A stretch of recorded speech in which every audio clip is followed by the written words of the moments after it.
Hola, ¿qué tal, Jacobs? Pues en una entrevista de Leo Krause con Jorge Ramos, que prácticamente empezó bien Jorge Ramos, pero pues después siguió siendo lo que es un Jorge Ramos cualquiera.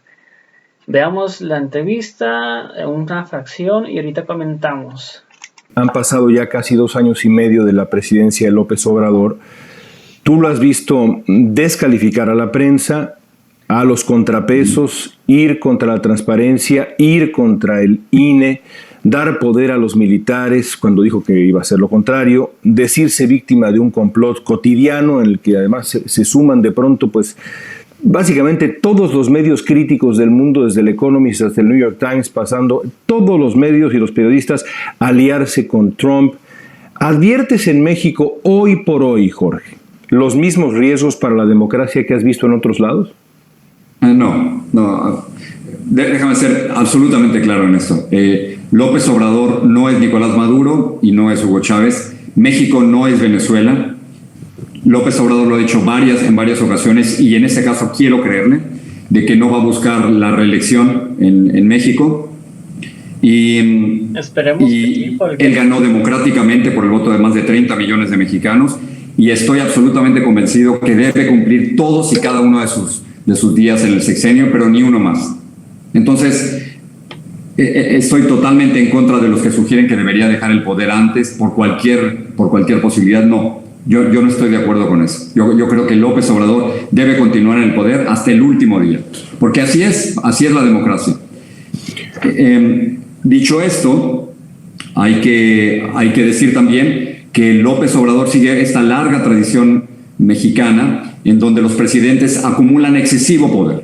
Y esto es lo que estamos viendo en estos momentos. Si yo te pregunto, León, dame el nombre del líder de la oposición en México, tú y yo vamos a tener problemas para encontrarlo, porque no hay un contrapeso en estos momentos. Y eso me recuerda la preciosa palabra que tenemos en español y que tú y yo la hemos discutido durante mucho tiempo, es contrapoder. Nos toca a nosotros, a los periodistas, ser contrapoder, cuando en México parece no haber un contrapoder político. Eso es nuestro trabajo. Y si somos contrapoder, estamos bien. Siempre estamos bien. Yo creo que quien ha cambiado de lugar es López Obrador. En algún momento dado estábamos del mismo lado de López Obrador. Del mismo lado, y me refiero del mismo lado de la oposición, cuando estuvimos en contra de la corrupción de Peña Nieto, o de los abusos de Salinas de Gortari, o de la fallida guerra contra el narco de Felipe Calderón. En algún momento dado nosotros estuvimos del mismo lado del contrapoder, pero quien cambió, León, no fuimos nosotros seguimos ahí. Quien cambió fue él, quien se movió fue él, quien está pasando al momento de acumular el poder es él. Así que es ahí donde estoy.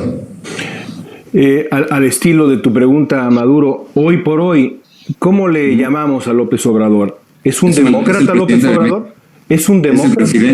Es el presidente legítimo de México. Bueno, eso creo que no hay ninguna duda. Lo fue en su momento también Hugo Chávez y Donald Trump. ¿López Obrador es un demócrata, Jorge? Yo creo que hasta el momento sí. Yo no tengo la menor duda que fue elegido democráticamente, y que está gobernando dentro de los parámetros de la democracia mexicana. La democracia mexicana todavía muy joven y con muchos problemas y no totalmente consolidada ni establecida, pero sí, yo creo que en México estamos viviendo una democracia, no una democracia que muchos quisieran, no una democracia que busca una cuarta transformación, no una democracia que para muchos ha abusado de su poder y que está acumulando demasiado poder, pero al final de cuentas, comparado con el periodo de 1929 al 2000, de la dictadura perfecta, sí, México vive una democracia no exactamente como muchos quisieran, pero sí. El problema de México, más que una falta de democracia, y esa es otra conversación, yo creo que en estos momentos es la violencia. En México hay más de 83,000 personas que han muerto desde que López Obrador llegó al poder. Hay 35% del territorio mexicano, según con el Comando Norte, que está donde no hay autoridad. Los feminicidios siguen demostrando que en México la impunidad gobierna, y hay muchos problemas. y la democracia puede y debe perfeccionarse en México, pero al final de cuentas sí sigo creyendo que México sí es una democracia. A mí me ha sorprendido la indolencia y la crueldad incluso con las víctimas. Eso mismo le criticas en el libro a Nicolás Maduro cuando sale a bailar en televisión luego de las protestas en Venezuela. Me han sorprendido a mí muchas cosas de López Obrador. Esa es quizá la que más me ha sorprendido frente a las víctimas de feminicidio, frente a las víctimas de la línea 12. La incapacidad de la empatía, dice que no conoce esa palabra. Tú has seguido a López Obrador por años. ¿No te ha sorprendido esa crueldad con las víctimas? Yo creo que el gran fracaso de López Obrador es su incapacidad para controlar la violencia y para acercarse a las víctimas, para acercarse a las mujeres, para acercarse a las feministas, para acercarse a las víctimas de la violencia, tratando de disminuir el impacto que estas han tenido en la vida mexicana. O sea, cuando tienes 3,000 muertos al mes, León, no puedes decir que hay un éxito en la estrategia contra la violencia. Y ese yo creo que es la gran falla de López Obrador, más los 327,000 muertos por la pandemia. Me refiero a las muertes excesivas vinculadas al coronavirus, que yo no sé por qué el gobierno mexicano sigue insistiendo en bajar la cifra oficial de muertos, cuando ellos mismos están dando una cifra distinta de muertes vinculadas al coronavirus, muertes excesivas. Déjame preguntarte esto por último. La reacción frente a la prensa. Tú en su momento, elogiaste y con razón la transparencia de las mañaneras, y sin embargo desde las mañaneras hemos visto este ataque sistemático a la prensa. La reacción de Artículo 19 ha sido inmediata, tú lo sabes, y otras organizaciones que defienden nuestro trabajo. ¿Cómo reconcilias al López Obrador demócrata con el López Obrador que descalifica sistemáticamente, como hacía Trump contigo y conmigo y con los periodistas acá, a la prensa? Y sistemáticamente me refiero todos los días, hoy mismo por la mañana y quizá ayer lo mismo. ¿Cómo reconcilias ambas cosas, Jorge? Bueno, lo que pasa es que las dos cosas están ocurriendo. México es, sin la menor duda, uno de los países más peligrosos del mundo para ejercer el periodismo. O sea, y no me refiero particularmente a la gente que está en la capital, sino imagínate en pequeñas poblaciones, claro, en estados que no están bien protegidos, que un periodista ataque al presidente municipal puede significar que al día siguiente alguien llega y le diga: yo sé dónde estudia tu hija, yo sé dónde trabaja tu esposa, y yo sé cuál es tu número de celular. O sea, ante ese tipo de intimidación es México uno de los países más peligrosos del mundo para ejercer el periodismo, y el presidente debería de reconocerlo y debería de proteger a los periodistas que están ejerciendo su derecho ahí. Pero si bien esto es cierto, también es cierto que yo veo niveles de crítica en México con absoluta libertad que en otros sexenios no existían. Y yo he llegado 2 veces a la mañanera y pienso seguirlo haciendo durante el sexenio, y nadie me ha preguntado ¿qué le vas a preguntar al presidente? Y nadie me ha dicho no, eso no se le puede preguntar. Es decir, he hecho mis preguntas con absoluta libertad y nadie ha evitado que yo publique esas respuestas. Así que entiendo las terribles críticas que se le han hecho al presidente. Coincido con mis compañeros periodistas de que esa no es la manera de tratar a la prensa, pero al mismo tiempo nadie nunca ha coartado mi libertad de expresión durante el sexenio de López Obrador. Ahora, tampoco, cuando uno piensa en otros sexenios, pues habría que definir cuáles. Sabemos lo que ocurrió con Carmen Aristegui, con Peña Nieto, y sin embargo, pues ahí está la Casa Blanca, ahí están los trabajos de Animal Político, los trabajos de Mexicanos contra la Corrupción. Yo entrevisté a Peña Nieto, nadie me preguntó jamás qué iba yo a preguntarle a Peña Nieto cuando le hice la pregunta de la corrupción cultural. Es decir, así como se ha conquistado la democracia, se ha conquistado la libertad de expresión. No empezó con López Obrador, Jorge. Por supuesto, y estoy totalmente de acuerdo contigo. Nosotros, periodistas mexicanos en el extranjero, siempre hemos tenido la suerte de poder llegar a México y preguntar lo que se nos pegue la gana sin ningún tipo de presión a los medios de comunicación para el que trabajamos. Esa es una de las grandes diferencias. Y lo otro, quiero seguir insistiendo, México tiene grandes periodistas que se han jugado la vida y muchos que han muerto por ejercer la profesión. Quiero preguntarte por el futuro del periodismo para cerrar. Una vez me dijiste que los periodistas de televisión seríamos una especie en extinción. Yo no estoy tan de acuerdo, pero te pregunto, ¿cuál es el camino para que el periodismo mantenga relevancia, prestigio en la era de la posverdad, en donde desde el poder en varios sitios, pasó con Trump, pasa en México, pasa en El Salvador con Bukele y los periodistas incómodos, pasa en todos lados, pasa en Venezuela, hay esta intención constante, cotidiana, de descalificar la labor y la misión de la prensa? Bueno, te lo voy a dar en dos dimensiones. La primera es las funciones básicas de lo que hacemos. Creo que tenemos dos obligaciones. Una, reportar la realidad tal y como es, no como quisiéramos que fuera. Y si 15 murieron, decimos 15, y si algo es azul, decimos azul. Y nuestra credibilidad depende de eso, de que seamos lo más fieles posibles a la realidad y de que si nos equivocamos, corrijamos. Entonces, lo primero es reportar la realidad tal y como es, no como quisiéramos que fuera. Lo otro, que lo hemos hablado durante toda esta entrevista, es cuestionar a los que tienen el poder. Para eso sirve el periodismo. Los doctores salvan vidas, los arquitectos e ingenieros crean estructuras bellísimas.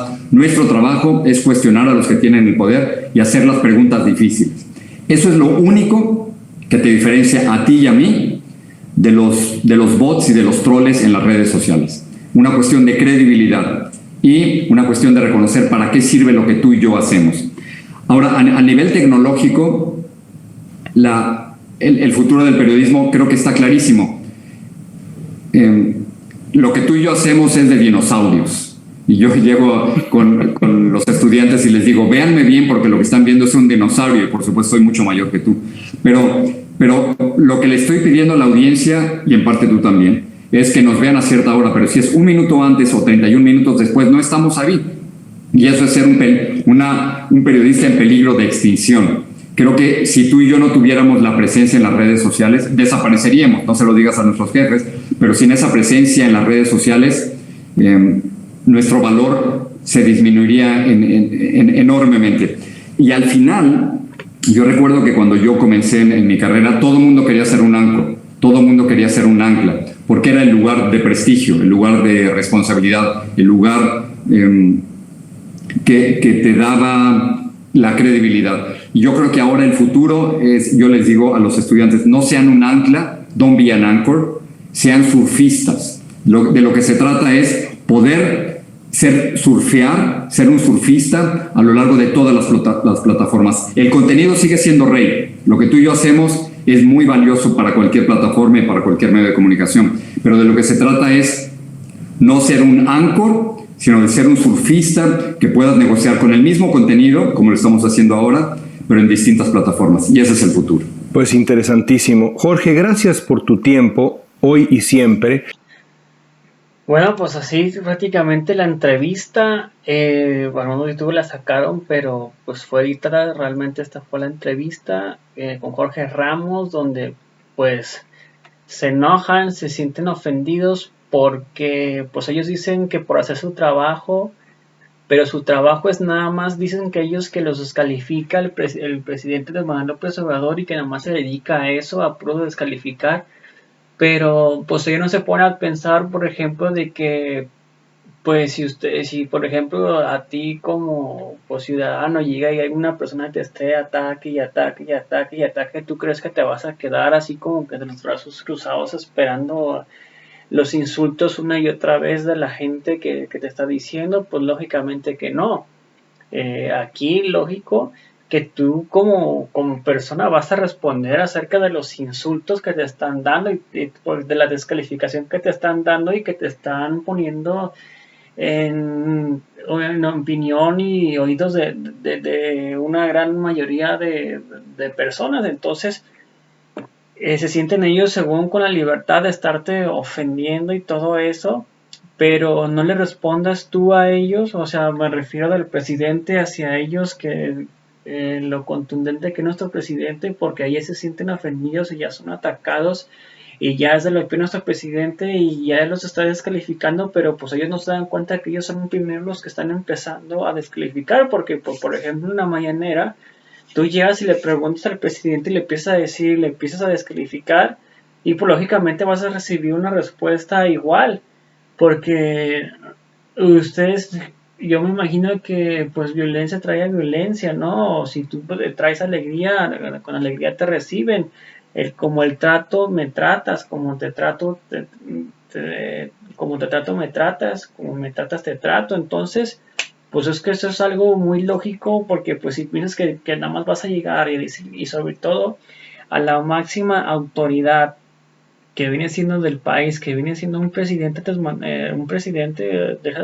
ya sea de Andrés Manuel o de Chávez o de Nicolás Maduro o de Evo Morales o de Bukele, el de Salvador, pues lógicamente que es así. Es como, por ejemplo, si ellos están ahí en su casa y llega y su hijo los empieza a desacreditar, a decirle majadería, ¿sabes qué, jefe? Tú no, es que tú no sirves para nada, es que no traes el suficiente capital aquí, es que tú no pasas con suficiente tiempo con nosotros, y es que esto y es que el otro, pues lógicamente que el papá, pues uno de primera también se va a enojar y también le va a responder, le va a haber réplicas ahorita. Es que hijo, que tú también no te esfuerzas en lo que tú haces, es que tú haces esto y que haces esto, y es que nada más empiezan a atacar, pero no les gusta para nada que el que les contesten, y por eso se sienten atacados y ofendidos, porque por ejemplo ellos prácticamente no ven nada de lo bueno contra nuestro presidente Andrés Manuel, o nada bueno contra Maduro, o nada bueno contra Evo Morales o contra Bukele. Siempre ven sobre todo lo en contra, lo en contra, lo en contra, porque pues por ejemplo a Peña Nieto sí le sacaban muy pocas cosas pues de lo que hacía mal, y de lo poco que hacía bien lo alababan y lo hacían tan grande como si fueran el mejor presidente que pudo haber tenido México en todos los sexenios, como desde lo que viene siendo Carlos Salinas de Gortari hasta lo que viene siendo Enrique Peña Nieto, y todo lo malo que hacía, minimizaban las cosas y pues realmente no le preguntaban con esa intensidad a los presidentes, y por eso es que no trataban ni medían con la misma vara. Entonces aquí lo que pasa es que ellos ven solamente lo malo y lo malo y lo malo, y atacar y atacar, pero yo nunca he visto periodistas así como Sergio Ramos o como los Krause o como Loret de Mola, de que digan, ah, mira, pues yo estoy, o como el Rojo, yo estoy hablando cosas buenas de nuestro presidente, han hecho esto, esto y esto y esto.